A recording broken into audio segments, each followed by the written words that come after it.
First time I heard asbestos was probably in 1972 or 3. I had gotten out of the military in 71, went straight to work for a major oil company.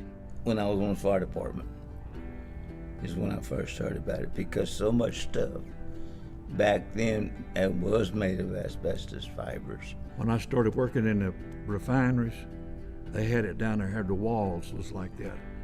Roofing, walls, paint, it was everywhere. I've seen gasoline fires just engulf it and not hurt it. Any gasket that was made that had to be handmade or stuff, the older guy says, you know, use that asbestos. It doesn't tear up, it'll stay with us forever. And we have worked in it not knowing what it would do to you. We were not that concerned with asbestos because we didn't know the dangers of it. I don't think people knew what it was. At the time they were hiring, and they needed folk, and you know, we were young and we went to work. Had to go to work, you know what I mean? The older guys will tell you, I want this done or I want that done. We did it without question, you know, not knowing the difference.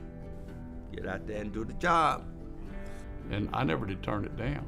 If I had a chance to work, I'd work, because that's the way we were raised. We had all heard about fires. We had all heard explosions. Being in the Army, I've been in worse. And we knew that it was dangerous, but we understood that when you went in there.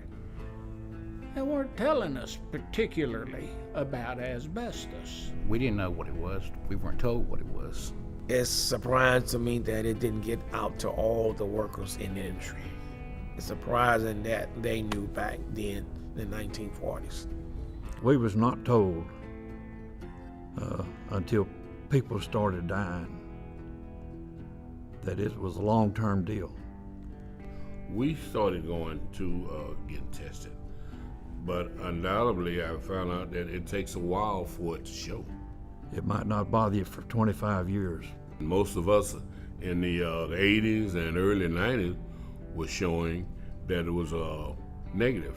Matter of fact, I've talked to quite a few people after retirement, and they say, oh man, I got checked 15 years ago, and they say I didn't have anything. And a lot of people just don't go back. The first time when I went in and did the breathing test and the x-rays, I told her, I said, I ain't got nothing wrong, I ain't gonna bother, I was surprised when they called me and said I did have it. And then I think she felt about the same way when they told her. I didn't think nothing of her washing my clothes, but then I got to thinking, that stuff's everywhere. I brought it home, so I kept telling her, you need to be tested. Of course, she didn't want to at first, but she finally agreed. Asked me how many years I washed his clothes. I washed his clothes for 42 years. And then I was tested, and I had it too. Shocking, actually. I mean, especially my mom. She was at home, She never went in the plant. She's innocent completely. She never was at the refinery.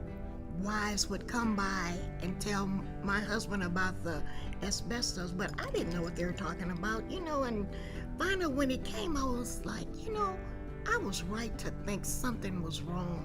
I would say if you're on the fence, you need to get it done, because most of them don't know if they have it or not, and they're going to go through life and something's going to get them later on, and they're going to say, well, what's going on now?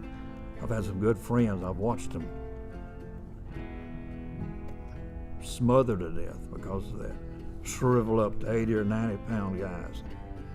And it's just horrible. And all because they were not told what it was. When I look back, it's really disgusting that someone would warn us of our danger of our health. If you make a decision to take a risk and you know what the hazards are, and you make that decision to take it, that's one thing. But when they know that there's something that'll hurt you, and they hide it, that ain't right.